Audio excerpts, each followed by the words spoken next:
Good afternoon, this is Paul. Hope you're doing well and you've had a good productive Monday. I thought I would cover traditional on-premise solutions versus cloud solutions today. I'll cover some more startup stuff later in the week, but I thought maybe before we start looking at them, covering those traditional ways and the new cloud patterns would be a good introduction. So my plan today was to have a little look at IaaS, PaaS and SaaS platforms, some of the vendors out there in the space, and then really what do you get inside an IaaS and PaaS platform. So basically, over the years, over the last sort of 20 years, maybe 30 years more, we've traditionally had data centres for the enterprise. Sometimes that's as small as, small data centres that are actually on-premise within a building that you work out of, where you've got your offices. But more or not, over the last sort of 10 to 15 years, has been large managed run data centres by outsourcing companies. So those times have changed, and obviously companies like Amazon Web Services, Microsoft Azure and Google Cloud Platform, among some others, some smaller companies like DigitalOcean and Heroku and stuff like that you can still run services on, have actually paved the way for a new design of technology solutions. So the long and short of it is that the on-premise demise of physically buying capex hardware has really started to see a tide turn, and more now companies are getting the value from cloud. But I think it starts from a cultural background.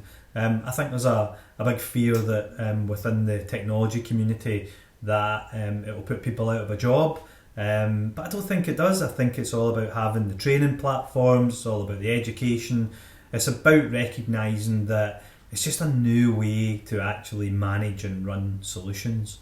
And hopefully some of the things that we'll cover in this will demonstrate that.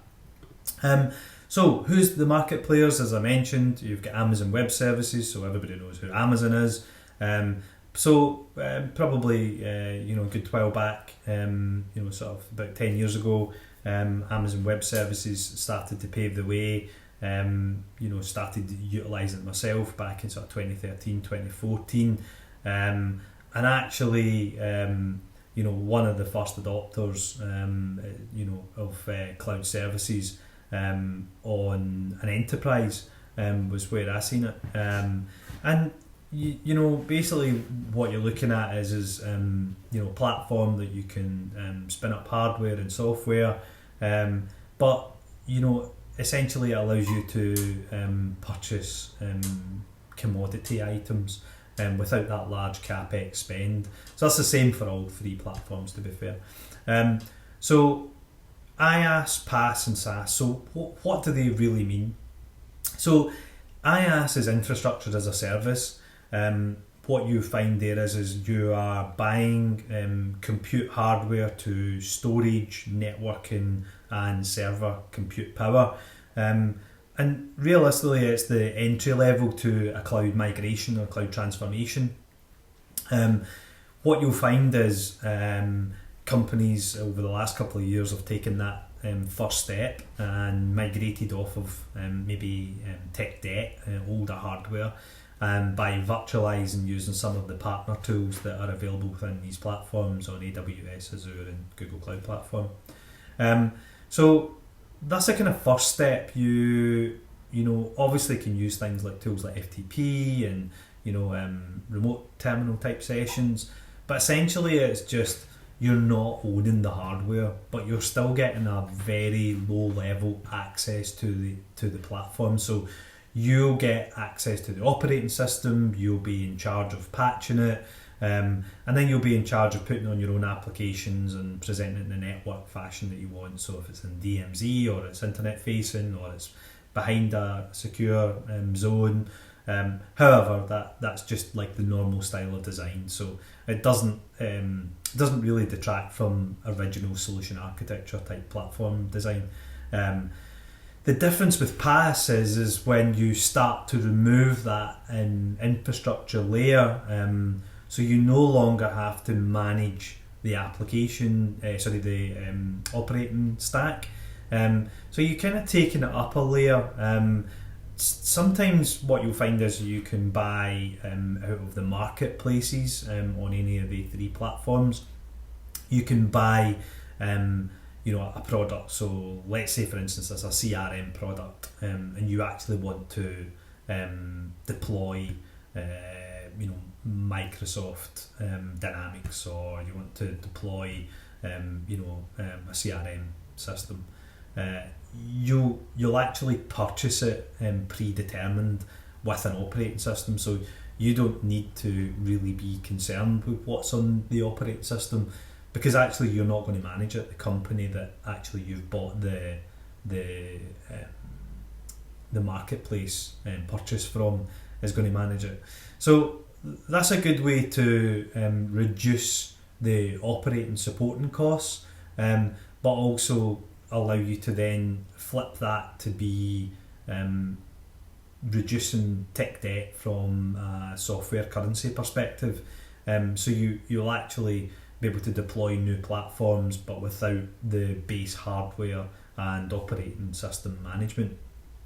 So I guess you are getting the ability to reduce the support costs there, but you'll pay for the compute costs of that actual platform.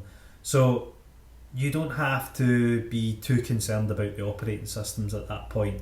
You're really more interested in which application stack and up that you're actually looking for, or what networking components that you're actually going to design, or are you going to have a federated identity to it, or however.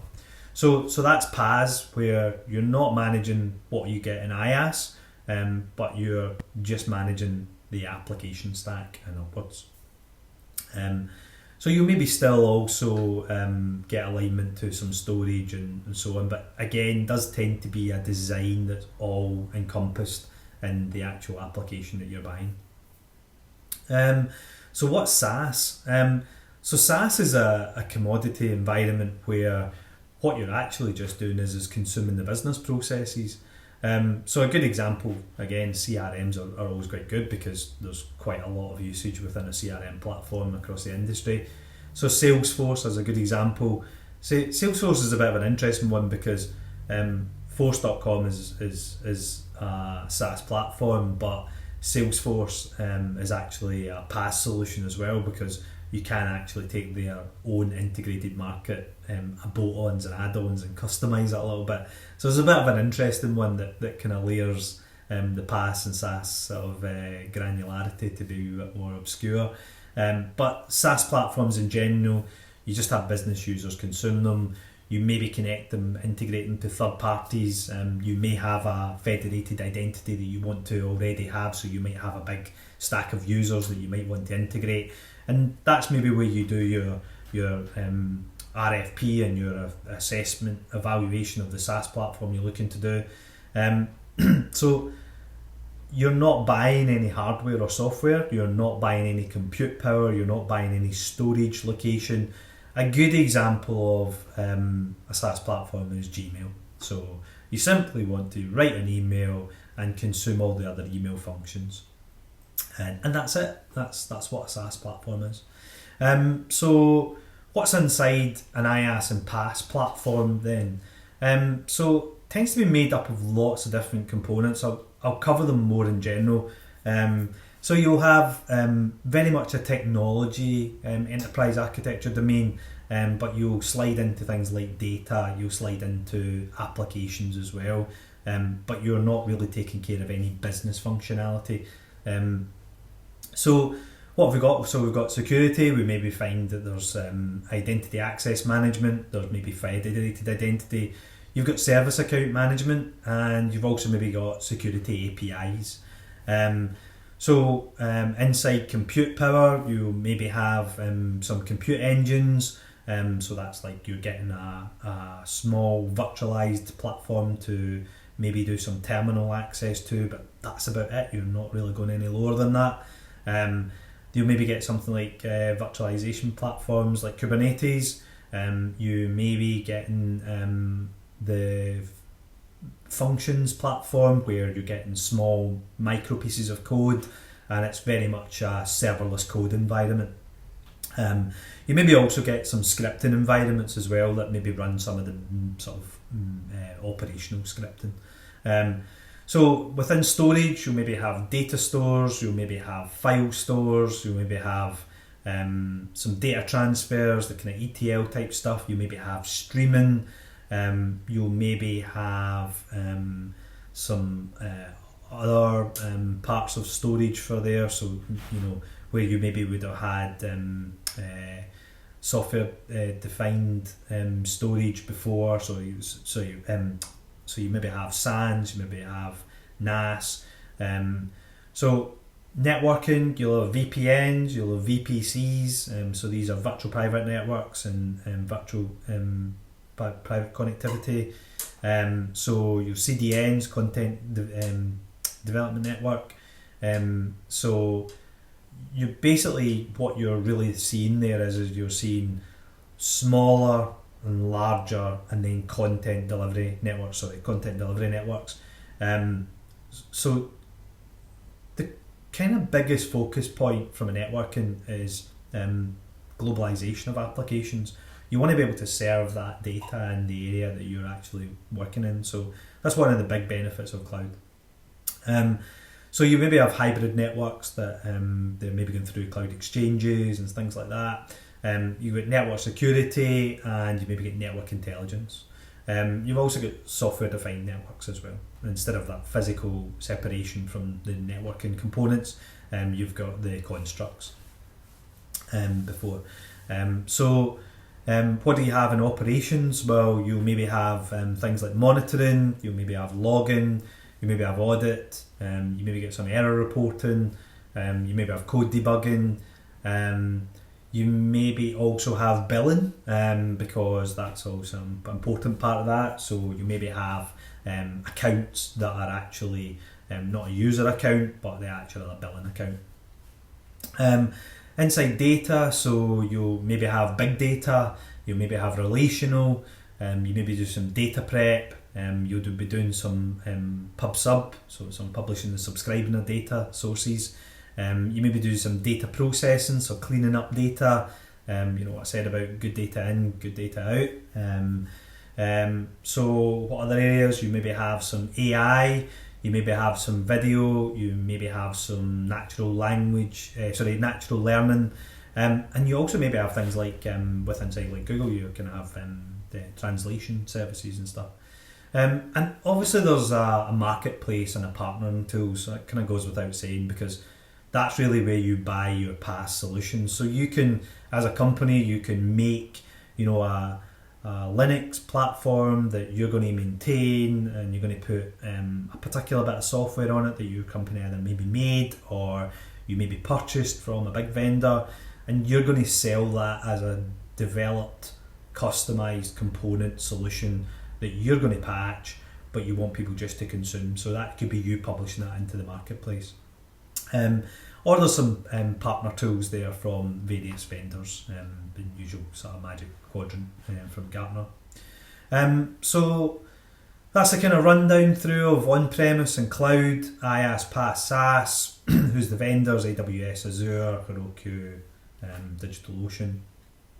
And then things like security, compute, storage, network, operations, data, AI, and the marketplace and partner tools. I hope that's been informative. I'd like to cover more. It's just such a vast area, trying to keep the videos a bit shorter, a bit more focused. If you want to delve into any area in the cloud platforms versus on-premise, more than happy to have a look at it. Make your comments in the messages below, either on LinkedIn or on my YouTube channel. And I hope to see you later in the week. Thanks very much. This is Paul saying bye-bye.